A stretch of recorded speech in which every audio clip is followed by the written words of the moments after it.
Welcome to Disrupted Science, the occasional conversation between the authors of the upcoming book, How the Internet Disrupted Science. I'm Kent Anderson here with my co-author, Joy Moore, and we're recording this on Wednesday, August 20th, 2025.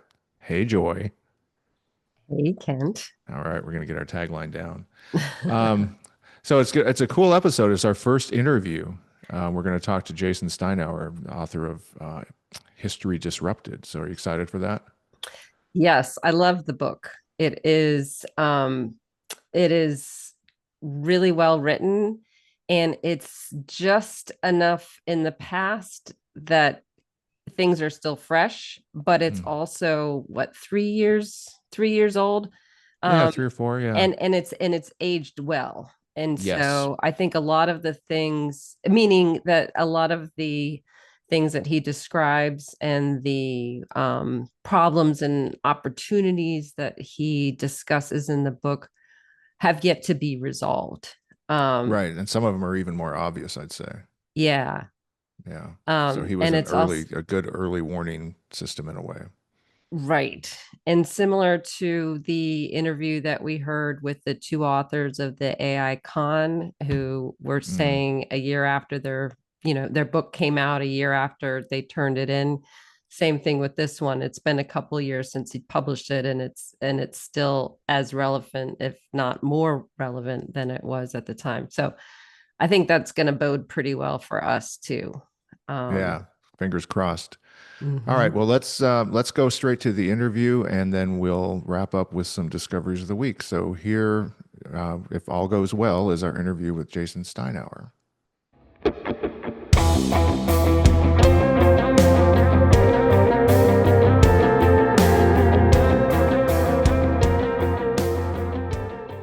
We're pleased to be joined today by our first interview on the podcast, Jason Steinhauer, a public historian working at the intersection of history, tech, media, and politics.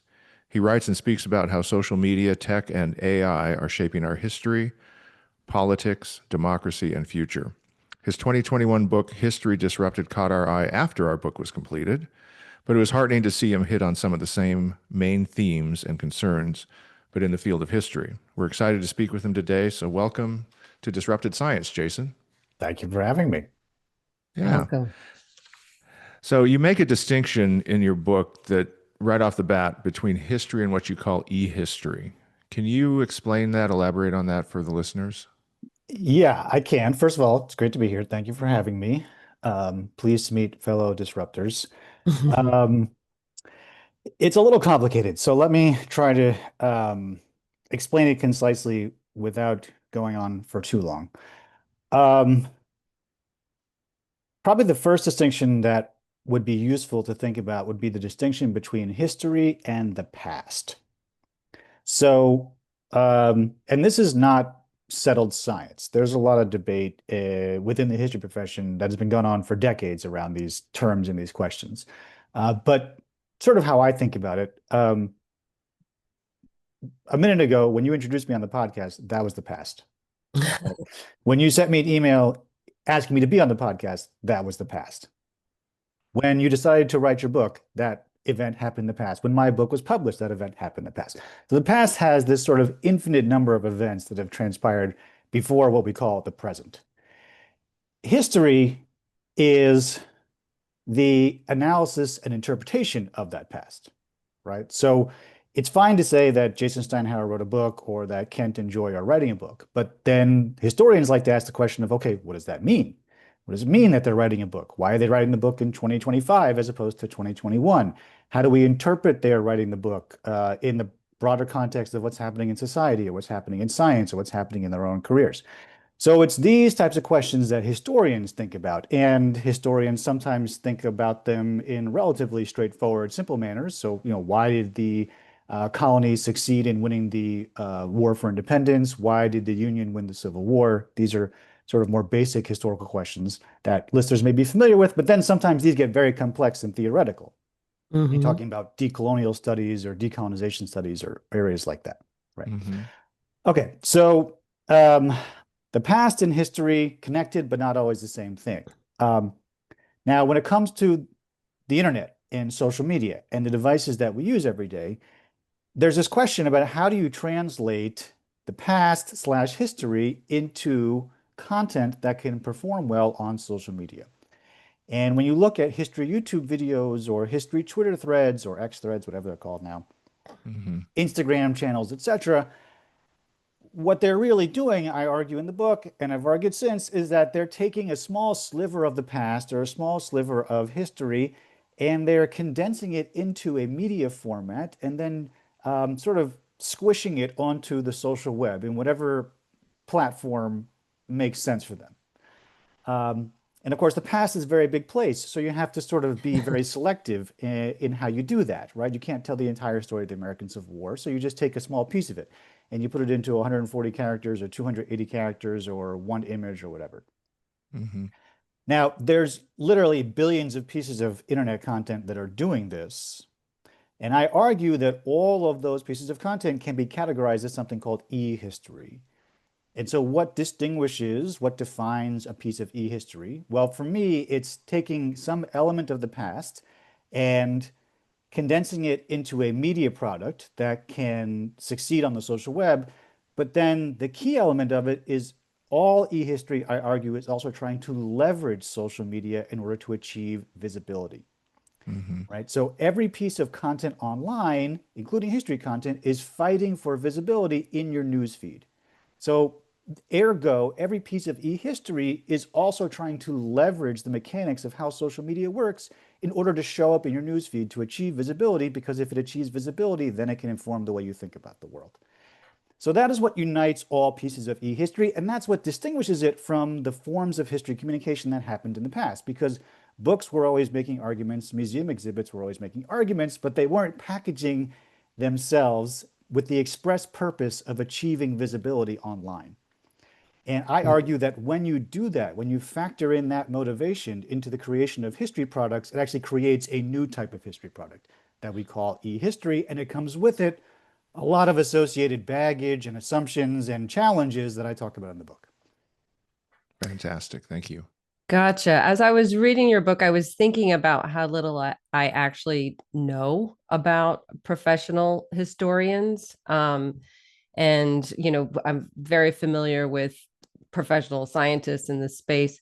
And as you were explaining that just now, it also made me think of the difference between e-history and maybe professional history is that the views of professional historians aren't in real-time conversation with each other, I wouldn't think, in the same way that e-history, which is immediate and is present and anyone can access it, has a much more accelerated aspect to it.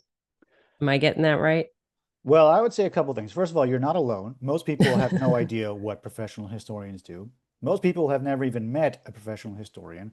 I spend a lot of time in tech circles and I go to tech conferences, and invariably someone will say to me, "You're the first historian I've ever met," which is sad, and also probably not true because they probably met a history professor at university at one point, or maybe they went on a tour of the Smithsonian at one point and met a professional historian. But they don't even really know what professional historians do. And on some level, that's understandable because, I'm not sure I really know what professional plumbers do or professional electricians do or even what professional astrobiologists do, right? We're all sort of in our own little bubbles. But Hmm. history does have a sort of opaqueness around it, where people think maybe it's just about recitation of facts about things that happened in the past. But for historians, it's much more interpretive and analytical, and there is an ongoing debate within the field of history all the time about Hmm. what the past means and how best to interpret it. And so history as a discipline is sort of this ongoing, ever-changing, always evolving conversation. And that conversation is happening increasingly online as well as offline these days. If you look at Twitter in the past or a Blue Sky today, you will find any number of historians having debates and engaging in professional historical discourse on those platforms in real time, being responsive to current events. So e-history is not exclusive of professional historians. There are professional historians who make very good e-history. There are Mm. professional historians who make very bad e-history. E-history is a form of history communication that is made by a lot of different actors, professional historians, journalists, Russian disinformation agents, amateur bloggers. There's a whole range of people who create e-history. One of the questions I ask is, why do certain types of e-history seem to achieve more visibility and influence than others? And that becomes a very interesting question, because then there's actually an argument to be made, which I make, which is actually that the e-history created by professional historians actually stands less of a chance of visibility than the e-history created by non-professional historians. Right. So Mm. you say in your book, one of my favorite quotes is more historical information online does not translate to greater ease in finding, learning, or understanding that information. It may in fact have the opposite effect. So that seems to be kind of where what we're talking about here, is that there's so much information and some of it only rises to the top for very performative reasons. Is that fair to say? Yeah, I mean, this is a phenomenon that every listener is familiar with. I don't know how many conversations you've been in over the past 10 years where someone says, "Oh, I saw something online, but I can't remember what it was or who said it or what publication it was in," right? I mean, we're all bombarded by so much information every day that that does not lead to clarity. It leads to more confusion. And certainly when I was doing interviews for my book and also researching what's been happening in fields like science and journalism and other places, the research overwhelmingly points to that the more people consume information online, the oftentimes more confused they get about that information. Yeah, and you Mhm. saw Um, that with your students, right? I've seen it everywhere, anecdotally and in, formal research studies that actually take more sophisticated longitudinal approaches to these things. Yeah. So I don't think this should be news to anybody, but it is interesting to think about when it comes to history. Um, you know, just to take one example that I've been sort of privy to lately, there's a lot of discourse right now about how the Holocaust gets represented online. And the Mm-hmm. studies and the research that have shown out, that have come out over the past few years are really stunning, because in some cases, more than 50% of people in countries surveyed have little to no idea about the Holocaust. They don't know how many Jews were killed during the Holocaust. They can't even name one of the 40,000 concentration camps.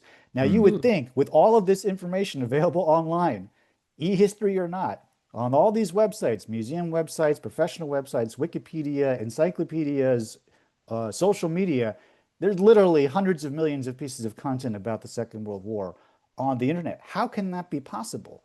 But then you talk to people and you realize that, uh, ultimately, when people are scrolling, first of all, it's so easy to just get into a trance where you're scrolling and scrolling and scrolling, and then you look up 15 minutes later and you have no idea what you looked at. But Mhm. secondly, even if you can retain some of what you looked at, the sheer amount of information becomes so confounding and overwhelming that you'll walk away from it a couple days later and realize that you actually have more questions than answers. And Right. so this is one of the great paradoxes of e-history, and particularly for professional historians, because professional historians like to think that if only we just put up more accurate information online, that would solve the problem. But actually, there's not a lot of evidence to suggest that that would actually solve the problem.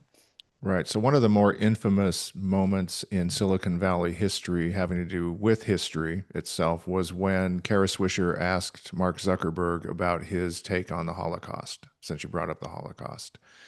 And he was ambivalent about whether people should be able to deny it happened or not on his platform. And so you talk about the values of Silicon Valley and internet capitalism, as you call it, and how they've imprinted themselves on how history is slotted in society via these platforms. So, can you talk about some of those values that you see as potentially problematic or affecting how history is presented, consumed, and distributed? Yeah, I talked to a lot of people in Silicon Valley for this book and since then. And one of the best quotes I got from Silicon Valley Insider was, the internet and the social web is a buffet, not a French restaurant. Mm, And um, I actually used that in the book. But when you think about how academic history or peer-reviewed science works, there is so many layers of review before an item actually gets published and introduced into the discourse. And those layers of review can be punishing for sure, but mhm. they're also intended to really hone and refine the argument and to ensure that the statements are credible, that they can be backed up by years of research, that the science or the history underpinning them is sound. If you look at how Silicon Valley, in particular social platforms, have evolved and how they were even formed in the early 2000s, you very quickly realize that they eschew all of these values. They're not interested in Mm. peer review. They're not interested in identifying arguments for accuracy. The idea is to be able to empower users to post information as quickly as possible and to spend as much time on the platform as possible because that incentivizes advertising and it is good for the platform overall, right? If these platforms have no users and no people using them, then they don't have any value. Meta Right. derives its value from the fact that it has 2 billion people using its platforms at any given time around the world, and that those Yep. people spend a lot of time on those platforms because that enables them to charge a lot of money for advertising. And that's really how the whole ecosystem works. So there's a very different incentive structure in place when it comes to publishing expert-centric, rigorously researched material versus publishing user-generated content en masse, which has no safe, really very few safeguards around it. Over the past 20 to 25 years, we've been having an ongoing debate about the values of each and where the line should be. Mm-hmm. And my message in the book has never been that user-generated content needs to go away and it's only experts on certain subjects who are allowed to speak. My argument has been that at the same time that we value what these platforms can bring, we also need to make sure we're keeping space in society for what rigorously researched, expert-centric types of knowledge production bring. And I think what has happened over time is that we've way over-indexed and overvalued for the former versus the latter. And Mm-hmm. so I've argued that we just need more balance in the way that we think about these things. Mhm. It's certainly entirely appropriate for people to have debates about tough historical subjects or tough scientific subjects on social media platforms. And I don't think that anybody wants to um, say that that shouldn't be the case. But how do we then still make room in society and privilege and value in society the types of rigorously researched understandings of history and science that have taken, and sometimes generations to build? And Mm-hmm. that's one of the last things I will say about Silicon Valley is, when you talk to people in Silicon Valley, there's a real sort of like, you know, anti-institutional, throw the baby out with the bathwater type of mentality, right? It's just Mm-hmm. sort of Yeah. break Mhm. everything as quickly as possible and then see if you can rebuild it. And I Right. think part of the pushback over the past few years has been to say, well, actually, we shouldn't be breaking everything. There are some things that took many, many years to establish, like vaccine research, for example, vaccine efficacy, for example. Yeah. And it would be a real shame to society to just eradicate that in the name of user-generated content online. Right. Mhm. Right. Right. Right. One of the things that you just made me think about that we've been talking about recently is the notion of peer review today is not exactly what it always has traditionally involved. And because of the more public debate around experts versus non-experts and alternative ways of thinking, and combine that with the flattening and the open nature of things online and in social media, what has seemed to emerge in outside of academic circles is this notion that peer review is something to decide whether something is correct or incorrect, um, which it has not traditionally been as binary as that. It's more around the methodology and the validity of the study, but also the audience that this work is intended for. And so something might be appropriate for publication in one journal and not in another. That doesn't mean that it's right or wrong. It's just out of context for the audience. And so I imagine that's a challenge for the professional public crossing that transom as well, is when you get into debates about things, when you're talking about accuracy or inaccuracy in the absence of context for an audience, it gets more challenging. Yeah, and I think there's also, one of the misconceptions about professional history is the assumption that all historians are in classrooms and writing scholarly research articles in academic journals, which is not the case. I mean, Mhm. there's a whole wing of the profession that I come from, public history, which is not always interested in peer-reviewed journals, although there are some, but is doing museum exhibitions or doing tours at national park sites or working inside government agencies, either the state level or at the national level. And those forms of history are just as rigorous, but they entail a very different set of checks and balances. Mhm. Whether it be, um, as you say, doing really specific audience research, like in a museum, right? Really understanding who your visitors are and tailoring your exhibition and the exhibition's objectives to that demographic, whether you're targeting older visitors, younger visitors, school groups, etc. Then there's obviously levels of expert review that happen inside the museum space. There are oftentimes advisory committees set up for museum exhibits. I've been on many of them. Um, so that's also, I think, one of the ways that people just don't really understand how diverse the history field is and different ways that history gets practiced. In the United States, invariably, if you tell someone that you're a professional historian, they immediately think, oh, you're a university professor teaching inside of a classroom. But Mhm. there's tens of thousands of historians who are professionals who are not doing that. Um, so even just making the analogy between history and science is tricky in that regard. Also, my sense, and again, not being fully familiar with how the scientific enterprise works, my sense with science is that the real gold standard are journal articles, right? Whereas in history, the real gold standard are historical monographs, most of the time Mhm. single author monographs, right? If you Mhm. look at what historians in the professorial ranks are writing, they're almost invariably writing single author monographs first and foremost, and the articles that they write in journals either are derived from those or are part of the research that's ultimately leading to a book, or maybe are part of a broader oeuvre or part of a broader corpus that includes a number of books. Um, Mhm. and so the premium on the history book as an artifact is also something that history has to grapple with because invariably, as we know today, people are not reading 400-page history books, really very, Right. very rarely anyway.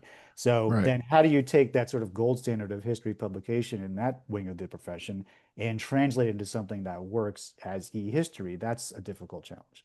Yeah, we'll get to that in a second. I think one of the things that you said, though, I think there's more of an analog than maybe you realize that in the sciences, and we grapple with this all the time. There's a very low percentage of scientists actually produce research papers. Most scientists are practicing physicians or engineers or, whatever, microbiologists, whatever. So, the again, there's a caricature in of scientific processes where it's all about papers, it's all about this or that, research topics, peer review, and all of that. But it's a hugely practitioner-driven area, and that's why the audience relevance we think is that's it seems like an analog to like a misapprehension on a grander scale about how history works or humanities work, how science works. There's tons of most people are working in those fields and are just professionals in those fields trying to keep up and stay current and do the best job they can. One of our favorite statements in your book is that historians consider history to be intrinsically valuable. So, can you talk a little bit about that? Just because we're big fans of that phrase.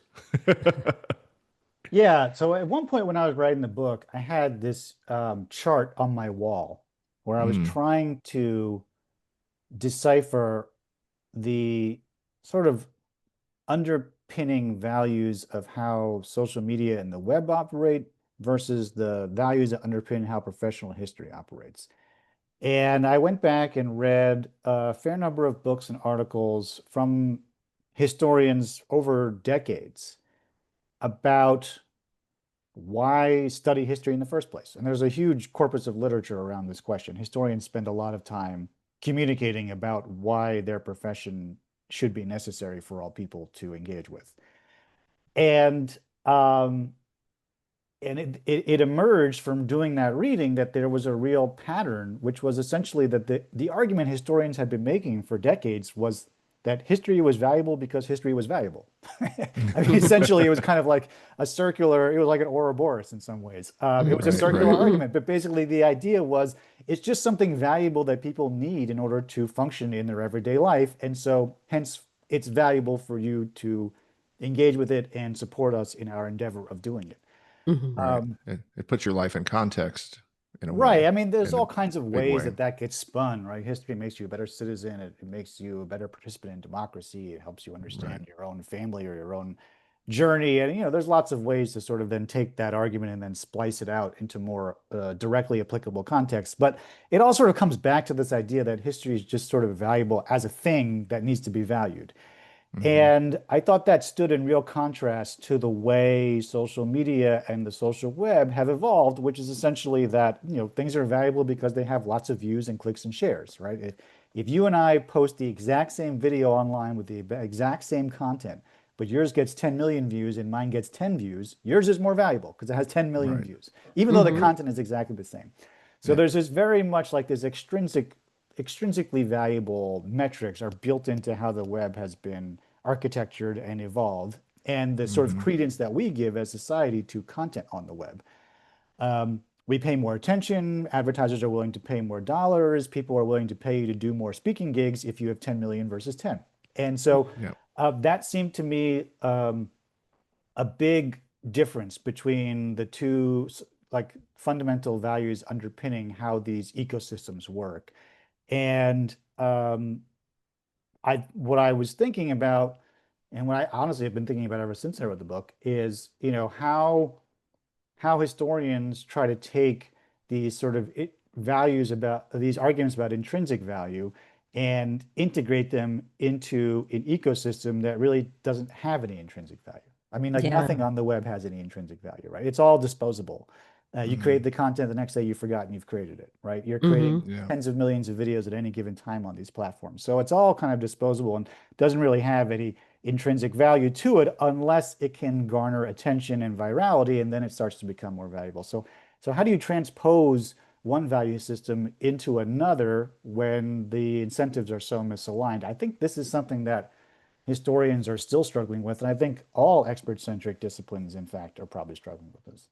Mm. Yeah, it's interesting to reflect on how, like, so I run an e-newsletter and have been doing that in a blog for years. And one of the things I'm very disciplined about is putting links into source materials, right? It's my citation pattern, my citation approach. And in writing the book, that really helped us because it became this historical document in a sense of everything that had been happening over the last 20 years or so. But those links, a lot of them were broken. A lot of them, even on the Wayback Machine, were hard to find.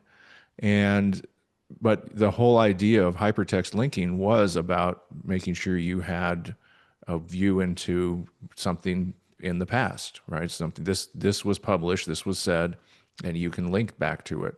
And now even that part of the web seems to be being swept away. So it's ephemeral and it's a problem. And I'm sure there are, like you, historians really struggling with that. So one of the things I wanted to get on some more difficult terrain, if we can. So we talk a lot about all of these things and how they're manifesting themselves, but it seems like there's a path from e-history, at least they're concurrently happening, where there's this e-history, the social media domination, and a rise of American fascism. Are they just coincidental, or do you see them as being somehow related? Well, it's a complex question, and I don't know if I have a definitive answer for you at the moment. I think one of the things that happened after I wrote the book was even before the book, when I was director of the LePage Center, I had started doing some speaking engagements with the US Department of State. And they had sent me to Lithuania and they had sent me to France. And I had talked about disinformation and particularly disinformation about history and how it circulates online. But then, as we all know, my book came out in January of 2022, and in February of 2022, Russia launched its full-scale invasion of Ukraine. And it wasn't long after that that the State Department came back to me and they said, we see that you've now written a book about this topic. Um, Disinformation about history has obviously been central to the Russian aggression against Ukraine because the Russian war in Ukraine is not just about land and about territory, but it's about identity and it's about Right. erasing basically the history of the Ukrainian people and subsuming it into a broader narrative of Russian historical influence, both Mm-hmm. as an empire and as the Soviet Union, and now in the resurgence of empire that Putin is trying to imagine for himself. Mm-hmm. So I began working with the State Department very closely and worked with them very closely in both 2023 and 2024, and went all across Eastern Europe talking about the book and its applications to not just the war in Ukraine, but to how autocrats and authoritarians leverage social media in order to spread and propagate historical disinformation and Right. why that Propaganda works machines. and why it works so effectively as it does.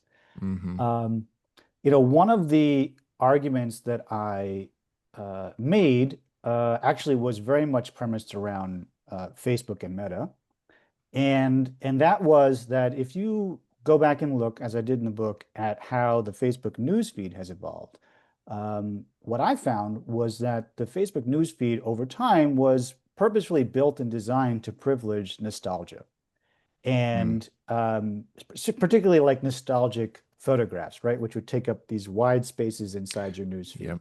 And if you Mhm. think back to your own experience on Facebook, this will ring a bell because you see all kinds of on this day posts or old historic Yep. photos in your Your newsfeed. memories. Right. So that was all purposefully built over time as a way to keep people engaged with the feed.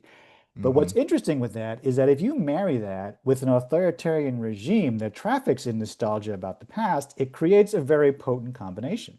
And if you Yeah. look in places like Georgia, for example, not US Georgia, but the Caucasus Georgia, Mm-hmm. if you look at the Balkans, in places like Kosovo and in North Macedonia and Bulgaria and Romania, all across that region, what you find is this proliferation of nostalgic content for the former Soviet Union, for the former Russian Empire, all across people's Facebook feeds. And Facebook, in countries like Georgia, for example, is basically the principal way that people access the social web, especially on their mobile Mm-hmm. devices. So I began to make the argument that there is actually a link there.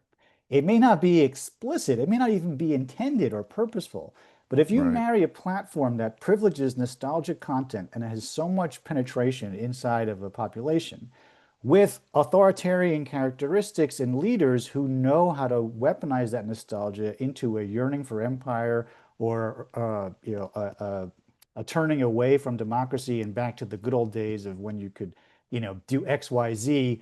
Right. One of the things I heard when I was in the Balkans was, man, wasn't the Tito dictatorship great because the jeans were cheaper and you could take chips to Italy with your family and afford it, right? I mean, there's all kinds of ways Yeah. that these Right. longings for empire and authoritarianism get woven into the sort of everyday fabric of life, Mhm. but they Yep. all manifest on Facebook, Yep. at least in that region. So there is definitely a link between what the platforms privilege and the types of information and historical content, e-history, that certain world leaders have become very adept at propagating and manipulating.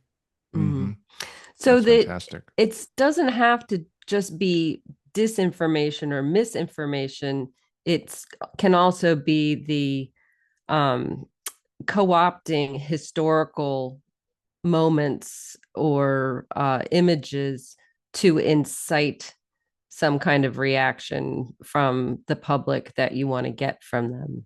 Is that right as well?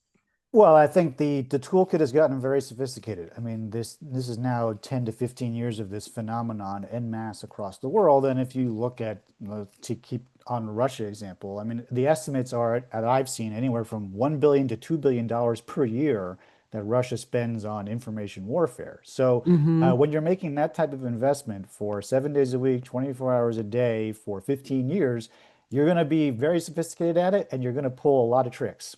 out of your Hmm. bag. Yeah. And so the narratives are multifaceted. They span different countries and different languages. You know, the way it's targeted in Estonia and Lithuania is different than the way it's targeted in Serbia and Croatia. Um, the languages are unique, the narratives are unique, the historical examples are unique, you know, whether it's buying jeans in Italy during the Tito era or a yearning for the camaraderie of knowing your neighbor during the East German period, which is also Hmm. something that I heard when I was in East Germany. So it comes up in different ways and in different manifestations, but it does all rely on a sort of, you know, distorted understanding of the past that Hmm. presents itself as an honest historical analysis. And it leverages e-history, right? It uses e-history because e-history is purposely designed to become visible on social media. So you use that visibility to get this in front of people's faces and ultimately try to sway them, you know, away from one way and towards another way. Yeah. All right. So one other thing we talked about a little bit earlier, you touched on it, is how professional historians have to get themselves into the flow, right? Have to engage and get professional historical perspectives into, this media space, even though it makes it a little bit difficult. Is there anybody who's doing that really well, do you think, right now? Yeah, I mean, Heather Cox Richardson's probably the primary example. She began on Facebook with these um, you know, basically short essays slash long letters, depending on which word you use, um, Hmm. during the first Trump administration, I think. And she has parlayed that into a massive internet following. Her Substack, I think, has over 1 million subscribers. She's one of the largest Substacks on the entire platform, not just professional historians. Right. Hmm. Um, and I know Heather a little bit. We had her at the LePage Center for an event. She's very smart and she's a good historian. It's not as if what Heather knows about history is so much different from what other historians know about history. It's just that she's really skilled and adept at understanding the information ecosystem and how to work within it. Hmm. Um, and so she's done an amazing job of bringing historical analysis to the masses through the various platforms that are available to us. There are others out there who've done really good work too. Um, but it's hard, and part of the reason it's hard is again because the value systems are misaligned, and so the way historians are trained professionally is oftentimes at odds with what is required to be successful on social media. But also, there are just very real time and resource constraints. I mean, if you're working inside a Smithsonian museum and you have to curate exhibits and do research and manage artifacts and give public tours and attend meetings and do your time in attendance and all the other things that come with being in a full-time position, you don't really have a lot of time, nor are you paid extra to create a really compelling web series about a historical subject, Right. unless you want to just do that on your own free time when you get home at night, which most people can't do. The same Right. inside academia. If you're Hmm. teaching 3 classes with X numbers of students and grading papers and designing exams, and you're also forced to um, publish or perish, whether it be books or articles, and you have to review tenure applications, and you have to sit on academic committees, and you have to do all the other stuff that comes with being a history professor, then again, the time and resources available to devote to creating web content every day that you don't get compensated for, it just becomes a very heavy lift. So Hmm. I It's think there are. interesting or you're making me think is that these, and maybe it's just too simple to really even state it, but these platforms privilege people with time on their hands. Well, I think what we've seen is that these platforms have become very professionalized. Yeah. Being a internet creator is actually a job now. I mean, there are people who make 5 to 6 figures, sometimes 7 figures, Yeah. and that's what they do. They post content 3 times per day on a various platform. They are strategic about it. They have scripts, they have collaborators, they have professional equipment. And that's sort of what it takes now. I mean, in maybe 10, 15 years ago, you could put a couple of videos up on YouTube and hope for serendipity. But these days, the landscape has gotten very Oh, professionalized. there's definitely coordinated action too. There's a lot of money behind it too. Hmm. Hmm. Influencers are getting brand deals, and those brand deals dictate when they post and how often they post and what they post about. So to thrive successfully in that profession, which is what it is right now, requires the same level of time, attention, and resources and commitment that it requires to thrive in other professions. And it's hard to Hmm. do two professions at once. So if you're a professional historian teaching at a university, are you also going to be a professional content creator online? That's a heavy lift for most people. Right. And very few are going to burn the boats and do that. Yeah, absolutely. Joy, any other questions for Jason? This has been great. Well, with what you just said, how do you what tell us about your day job? Um, well, I mean, I set out a couple years ago to see if I could do this, if I could try to speak publicly and write publicly about the way that technology is shaping not only what we know about history, but what we know about other expert-centric disciplines like journalism, like government, for example, which for a long time Hmm. has been expert-centric, at least in the United States and Europe, um, and diplomacy, Mm. and help us navigate through these changes to get to the other side to someplace better. Um, I've been fortunate to be able to do that for the past couple of years. As mentioned, a lot of work with the State Department, work with some other people, a lot of efforts inside the responsible tech world.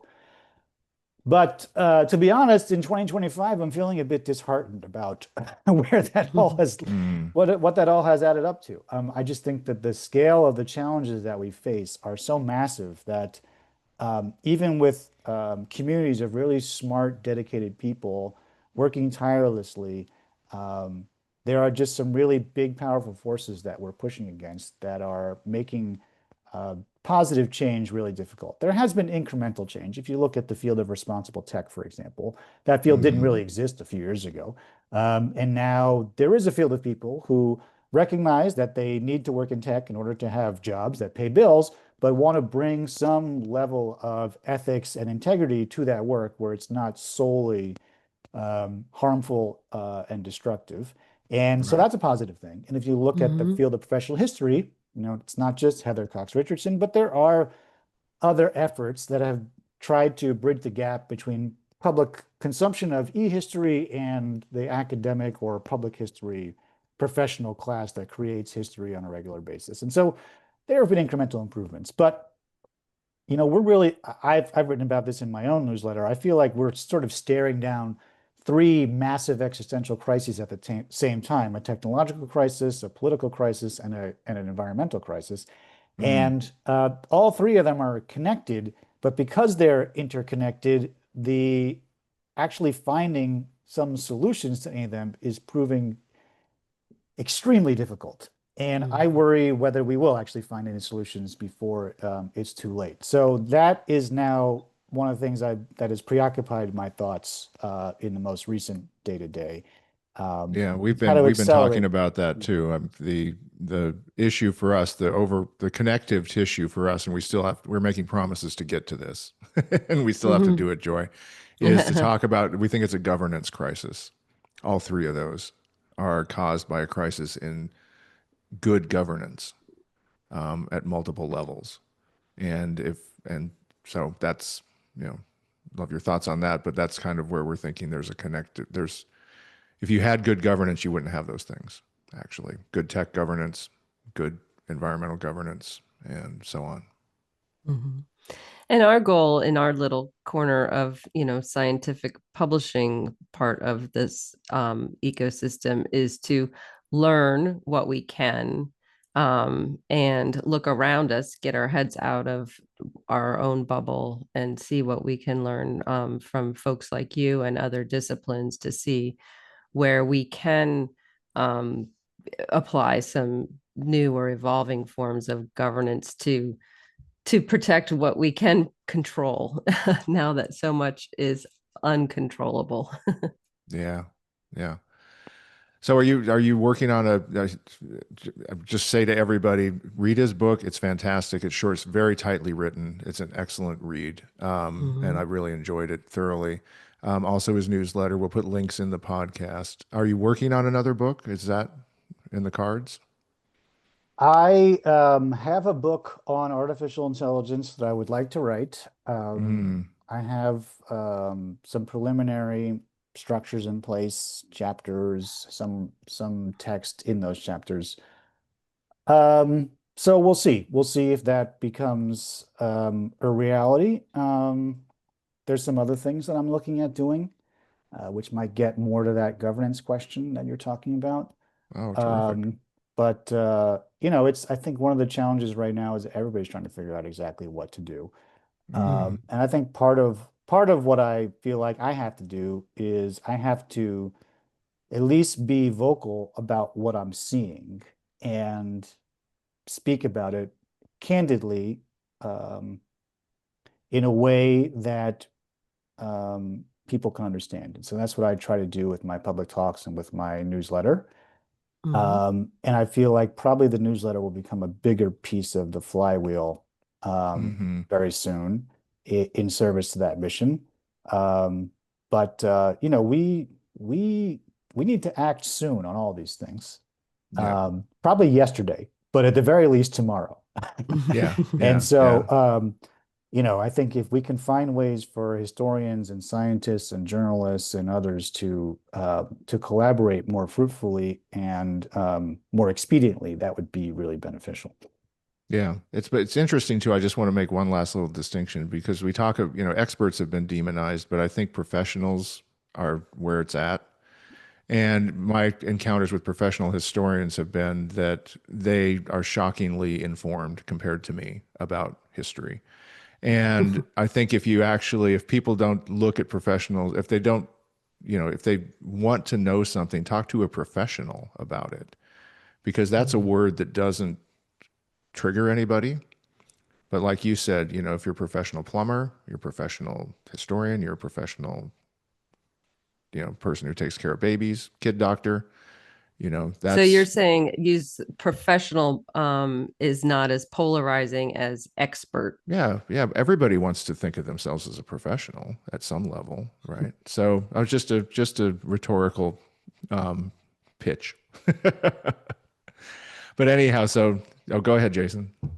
Oh, I don't have anything more to add. I think you guys are on your way to being professional podcasters. So that's Oh, there you go. we can certainly look to you for podcasting advice in the future. All Thank right. you. Well, thanks to Jason for being with us. I'll put links to his newsletter, his book, recommend it to him. And I hope we're in touch again before too long. It's been fantastic. And I know that we have people in common in our lives, and I know they're going to love watching this. So Great. thanks, Jason.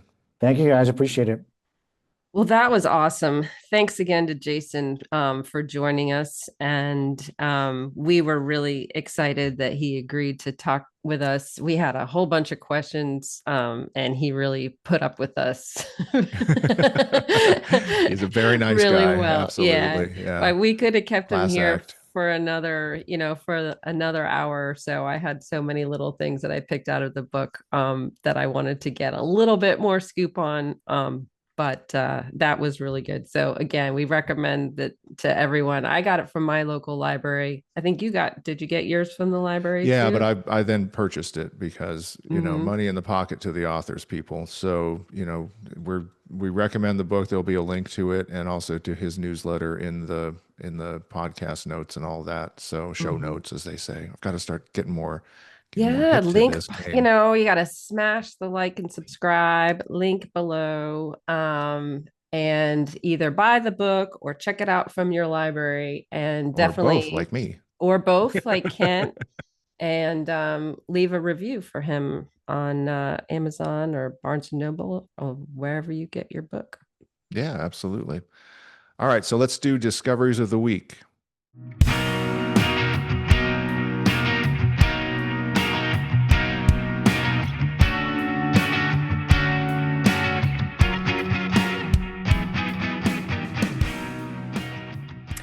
Yeah, I'll go first this time. And this is funny.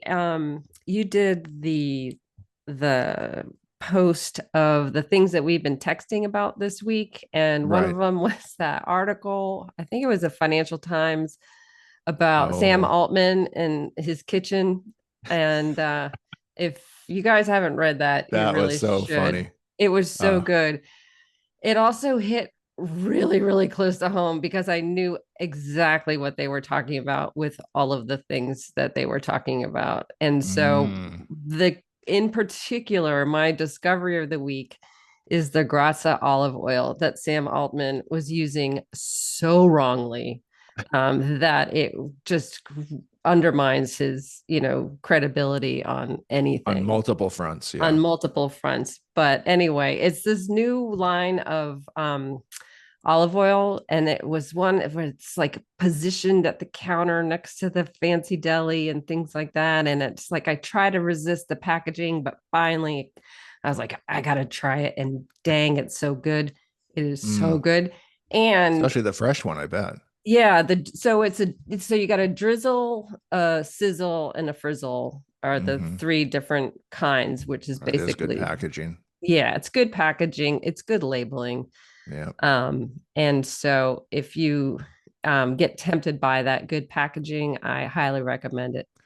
So Um, as I remember right, the drizzle is the youngest one, so it has the more flavor. yeah, that's it. That's the fresh. That you just It's add a the little fresh. bit, you taste it, you could Mm, eat it with a spoon. And that ding mm. dong was frying something with it. Yeah, and the smoke point's wrong. It was wrong. Such a knucklehead. And you know what? I wasn't gonna get the cooking one, but then Hmm. I did a price comparison with, the store brand. It was the Right. same. So you Yeah. know what? I'm sticking Yeah. with it. Live a little, right? Live a little. What did you discover this week? Mine's also food related, and I'm ashamed that it took this long because it comes from Ohio. My wife went back to visit her mom, and I think she's a little chagrined that it took her this long to realize this was happening. And maybe it took her mom this long to realize this was a possibility. But we love sweet corn. We love sweet corn season. We love like just eating it without butter. Just it's so good and delicious. But it's, you have to shuck it, you have to get the silk off of it, and you have to, steam it or boil it or grill it or both or whatever.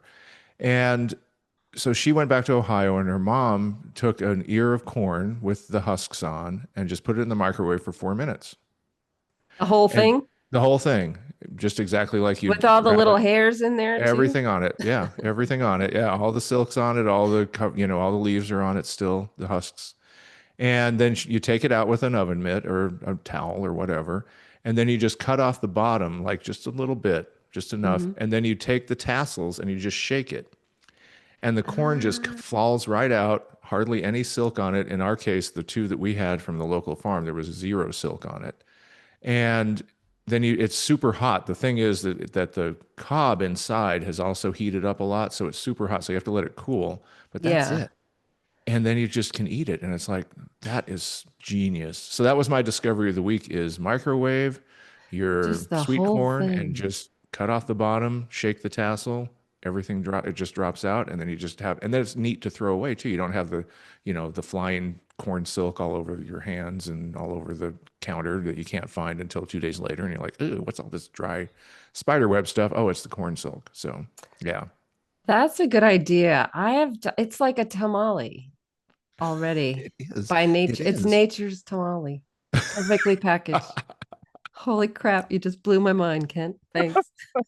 See, that's why it's discovery of the week. All right, so I'm gonna take us out. So thanks for tuning in. Thanks to our friends at Provoke the Truth for the music, and as always, let us know what you think. We do have more interviews lined up. If you have recommendations for us about who you might want us to talk with, send us an email at disruptedscience@gmail.com. And do we have a historical? I wish I had one of those car horns for like the silly sign off on the week, though. Aruga horns. That would be a good historical one. I don't know. I was thinking huzzah is a favorite historical exclamation. You want to do Or we could huzzah? just say that's all, folks. There you go. That's all, folks.